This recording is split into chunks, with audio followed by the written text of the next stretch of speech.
भारत की सबसे बड़ी मेडिकल एंट्रेंस एग्जाम और एक ऐसा विवाद जिसने पूरे लीगल और एडमिनिस्ट्रेटिव सिस्टम की नींव हिलाकर रख दी। इस विस्तृत विश्लेषण में हम NEET UG 2026 paper leak case की बिल्कुल तह तक जाएंगे।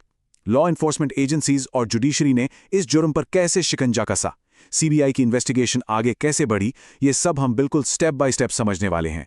तो चलिए बिना किसी देरी के शुरू करते हैं। 22 लाख, जरा इस नंबर पर गौर कीजिए। ये कोई मामूली आंकड़ा नहीं है। ये उन छात्रों की गिनती है जिन्होंने 2026 में इस एग्जाम के लिए फॉर्म भरा था। इसमें लाखों परिवारों की उम्मीदें और उनके सपने जुड़े हैं। जब इतने बड़े पैमाने पर होने वाले एग्जाम में सेंधमारी होती है तो इसका सीधा सा मतलब है पूरे सिस्टम की सिक्योरिटी पर एक बहुत बड़ा हमला। और यही वजह है कि इस मामले की क्रिमिनल इन्वेस्टिगेशन इतनी ज्यादा अहम हो जाती है। इस पूरी कानूनी और जांच प्रक्रिया की कड़ियों को जोड़ने के लिए हम अपनी चर्चा को इन 5 मुख्य हिस्सों में बांटेंगे: घटना, मोडस ऑपरेंडी, सीबीआई की जांच, मुख्य गिरफ्तारियां और आखिर में सिस्टेमिक रिफॉर्म्स। तो शुरुआत करते हैं पहले हिस्से से, घटना और उसका पैमाना। आइए देखते हैं कि ये पूरा इलीगल नेटवर्क एजेंसियों के रडार पर आखिर आया कैसे और इसका फाइनेंशियल स्कोप कितना बड़ा था। चलिए इस इन्वेस्टिगेशन की टाइमलाइन को समझते हैं। कहानी शुरू होती है 3 मई को, जब एग्जाम कंडक्ट करवाया गया। लेकिन कुछ ही दिनों के अंदर गड़बड़ियों की शिकायतें हायर एजुकेशन डिपार्टमेंट तक पहुंचने लगीं और देखते ही देखते 12 मई को सीबीआई ने केस दर्ज करके जांच अपने हाथ में ले ली। लीगल और एडमिनिस्ट्रेटिव प्रेशर इतना ज्यादा था कि नेशनल टेस्टिंग एजेंसी यानी एनटीए को 21 जून की नई डेट अनाउंस करनी पड़ी रीटेस्ट के लिए। यानी सिर्फ एक हफ्ते के अंदर ये पूरा मामला एक नेशनल इन्वेस्टिगेशन में तब्दील हो गया। अब जरा इस रैकेट के फाइनेंशियल स्केल को देखिए। इन्वेस्टिगेशन में एक बेहद चौंकाने वाली बात सामने आई है। मेरिट के इस काले सौदे में कम से कम 2 लाख रुपए से लेकर 30 लाख रुपए तक की भारी भरकम रकम चुकाई गई। छात्रों और उनके परिवारों ने इस पेपर को हासिल करने और हाई स्कोर की गारंटी के लिए ये कीमत दी। साफ है, ये कोई साधारण पेपर लीक नहीं था, बल्कि करोड़ों रुपए का एक बहुत ही सुनियोजित और ऑर्गेनाइज्ड क्राइम था। आगे बढ़ते हैं भाग 2 की तरफ, मोडस ऑपरेंडी। राज्यों की सीमाओं को पार करते हुए इस क्रिमिनल नेटवर्क ने आखिर काम कैसे किया। इस पूरे सिंडिकेट का भंडाफोड़ दरअसल एक विसल ब्लोअर की वजह से हुआ। जांच एजेंसियों ने पाया कि व्हाट्सएप और टेलीग्राम जैसे प्लेटफॉर्म्स पर गेस पेपर के नाम से एक हैंड रिटन डॉक्यूमेंट सर्कुलेट किया जा रहा था। और सबसे बड़ी बात, इस डॉक्यूमेंट में लगभग 120 सवाल ऐसे थे जो असली परीक्षा के बायोलॉजी और केमिस्ट्री सेक्शन से हूबहू मिलते थे।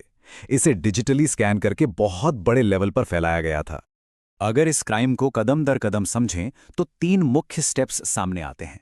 पहला कदम, सरगना ने पेपर तक सीधा एक्सेस बनाया।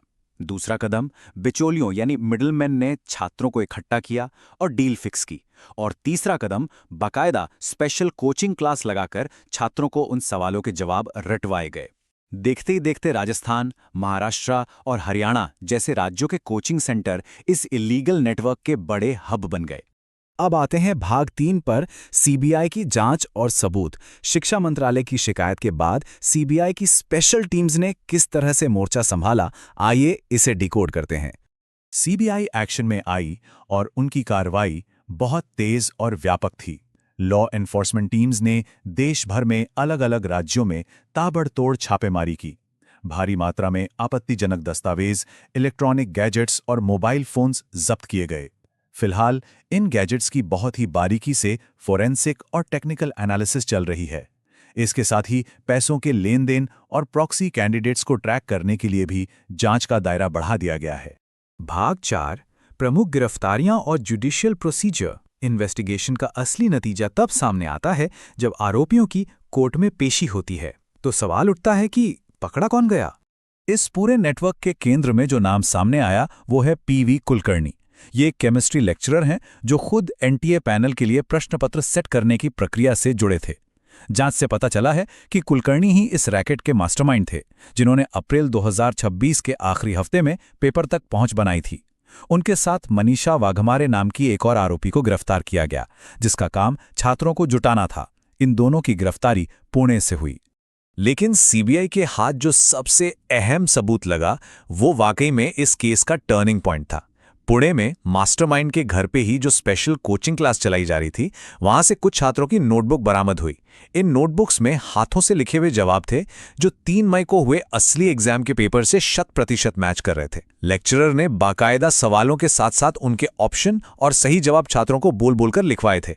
कानूनी तौर पर कोर्ट में प्रोसिक्यूशन के लिए ये एक बेहद मजबूत और पुख्ता सबूत है। अगर मौजूदा लीगल और जुडिशियल स्टेटस की बात करें तो अब तक जयपुर, गुरुग्राम, नासिक, पुणे और अहिल्यानगर से कुल 7 आरोपियों को अरेस्ट किया जा चुका है।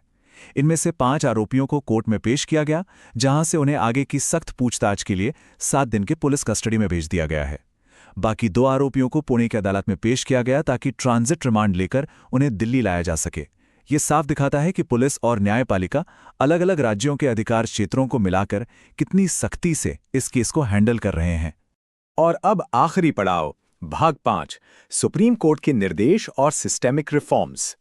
इस पूरे हंगामे के बाद सुप्रीम कोर्ट में कई याचिकाएं दाखिल हुईं, जिसके चलते कुछ कड़े फैसले लिए गए हैं।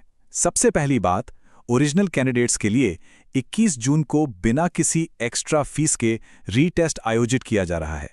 लेकिन जो सबसे बड़ा ढांचागत सुधार होने जा रहा है वो ये है कि अगले साल से पेन और पेपर मोड को पूरी तरह खत्म करके इसे कंप्यूटर बेस्ड टेस्ट यानी सीबीटी में बदल दिया जाएगा। ये एक बहुत बड़ा रिफॉर्म है जो पेपर लीक की गुंजाइश को काफी हद तक कम कर देगा। इन सब लीगल और टेक्निकल बातों के बीच हमें इस पूरे मुद्दे की संवेदनशीलता को नहीं भूलना चाहिए। एक एग्जाम सिर्फ कागज पर लिखे नंबर नहीं होते, वो किसी छात्र के सालों की मेहनत, एक परिवार के सपने और उनके भविष्य से जुड़े होते हैं। लॉ एनफोर्समेंट की ये पूरी कवायद, ये गिरफ्तारियां और अदालती कार्रवाइयां सिर्फ एक क्राइम को सॉल्व करने के लिए नहीं है, बल्कि उसी खोए हुए भरोसे को वापस कायम करने के लिए हैं। तो अंत में एक बहुत बड़ा सवाल हम सभी के जहन में आता है, ऐसी घटनाओं को भविष्य में रोकने के लिए किन नए और सख्त लीगल सेफगार्ड्स को लागू किया जाना चाहिए। जब तक हमारे पास इस सवाल का एक ठोस और फूल प्रूफ जवाब नहीं होता, तब तक एजुकेशन सिस्टम की पारदर्शिता पर एक सवालिया निशान बना रहेगा। इस विस्तृत विश्लेषण का हिस्सा बनने के लिए बहुत बहुत धन्यवाद।